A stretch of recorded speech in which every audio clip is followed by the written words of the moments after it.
Welcome back to AP Physics. In the last video, we talked about the logic of what an RC circuit was and how to formulate equations for Q of t and I of t for charging up the capacitor. Now, once the capacitor has been charged, we would look at using the circuit or discharging it. Okay, so this is going to go through setting up those same equations. So our goal here is an I of t and a Q of t equation that now apply to the situation of discharging. So, considering the circuit here, we would obviously have had to have the switch first closed to A for a long period of time in order to be able to charge the circuit up. Once that has happened, then we would move the switch to B. When we move the switch to B, essentially, let me move our switch over here, down here to B, effectively all of this is disconnected. So our circuit is only that loop over on the right-hand side. Your capacitor was previously charged up. Now it has a path to be able to discharge. Okay, in discharging, charges are going to move through the resistor, so there's going to be a current. Okay, when you first start, okay, you're going to start off with that charge at a maximum because you already charged the capacitor. Now, that means if the charge is at a maximum, your initial current is also going to be a maximum because you have the most charges crowded together and they're going to want to flow in the greatest volume. Now, to be able to analyze this circuit, we'll apply, just like we did on the last one, the loop rule.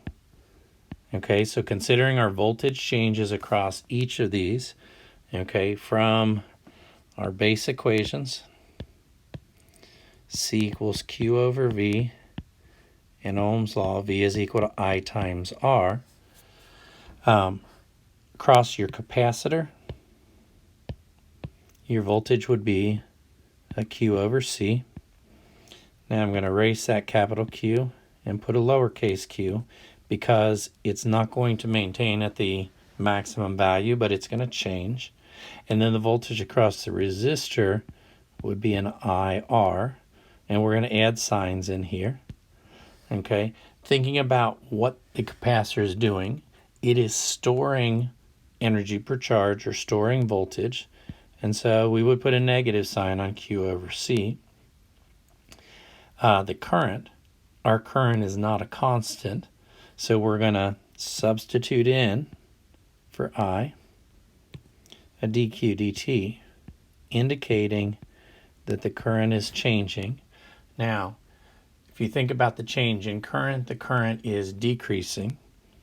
dq dt is also interpreted as a slope, so if you have a decreasing, that would be a negative slope. So both terms are going to go in as a negative. Now, our goal here is to basically solve down for a Q of t equation,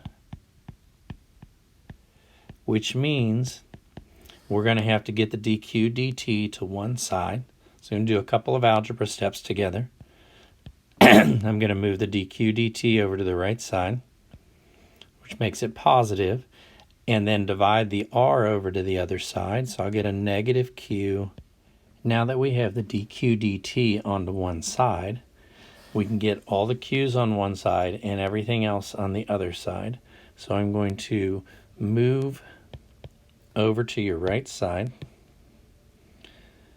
the q, so I have a dq over q on that side, which will leave me with a negative 1 over rc dt on the other side. Now, that puts us in a position that we're ready to integrate.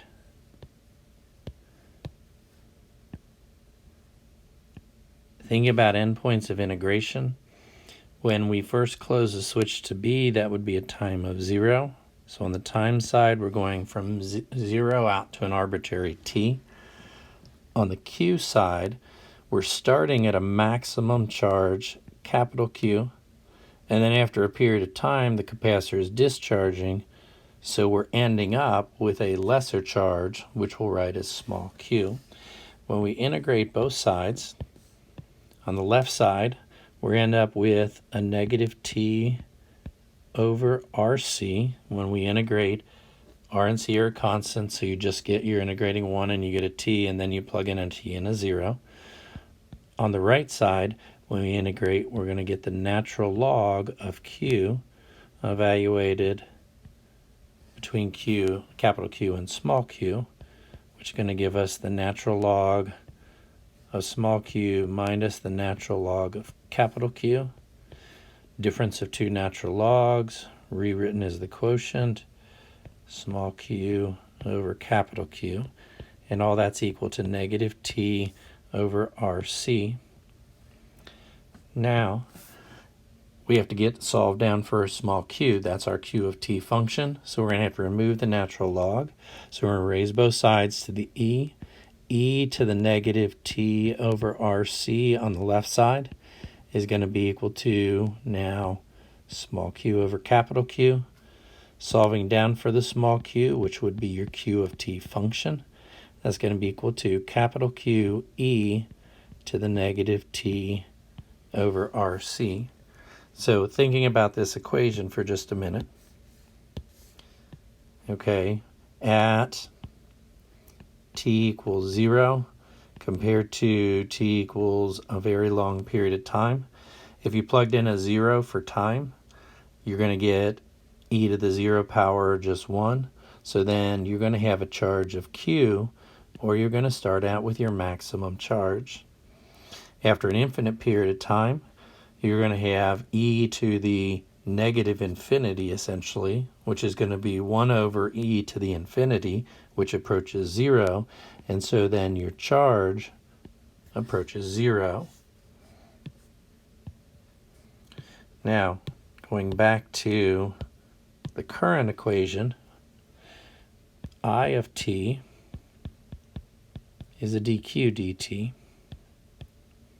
So when we take the derivative of the equation for q of t, we get capital Q e to the negative t over RC. But then it's chain rule, so we have to take the derivative of t over RC with respect to time, which is going to give us a negative 1 over RC.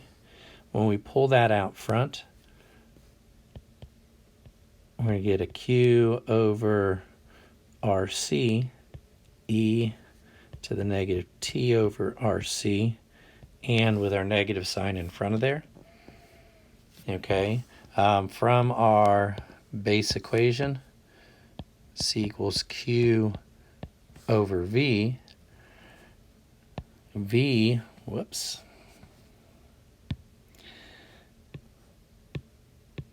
would be a Q over C. So in our expression here where we have a Q over C right there, that's essentially the voltage. That's total charge, so that voltage is actually the EMF. So then this becomes negative EMF over R e to the negative t over RC. Now, from Ohm's law, V is equal to I times R. I would be V over R, or in this case, EMF over R would be your maximum current. And so we can put in there our I of t equation is negative I sub 0 e to the negative t over RC.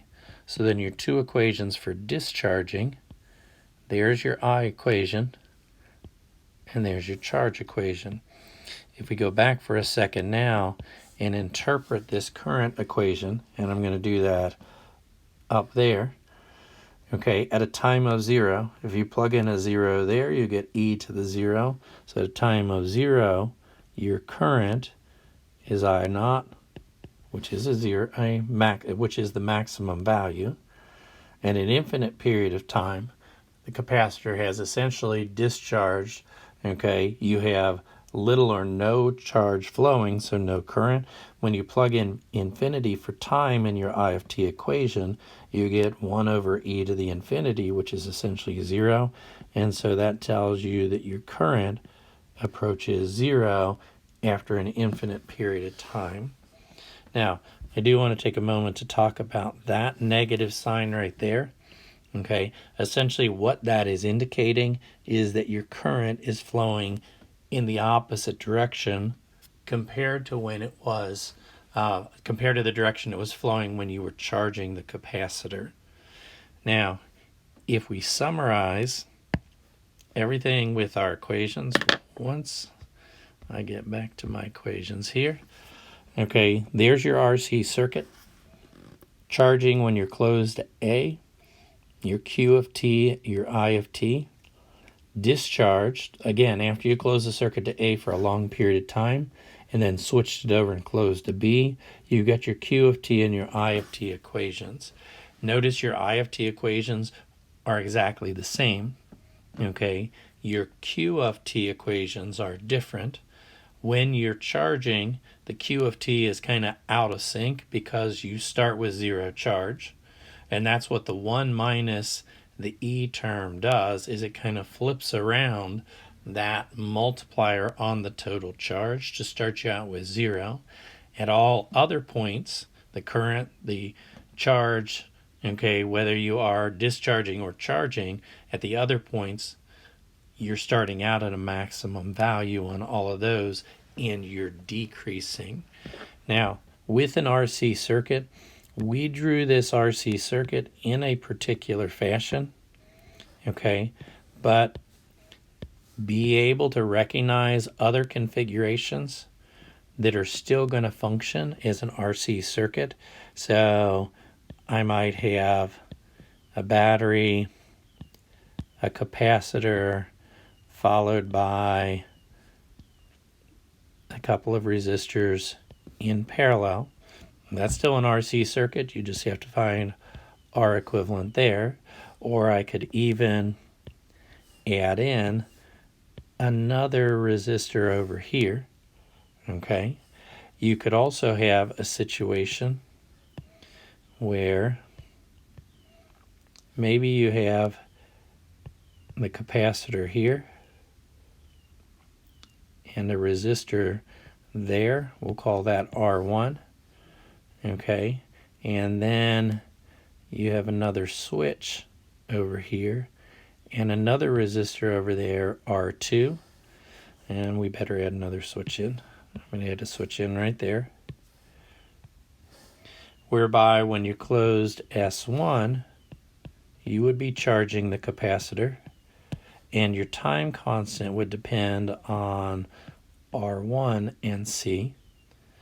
And then when you open switch 1 and close switch 2, you would be discharging.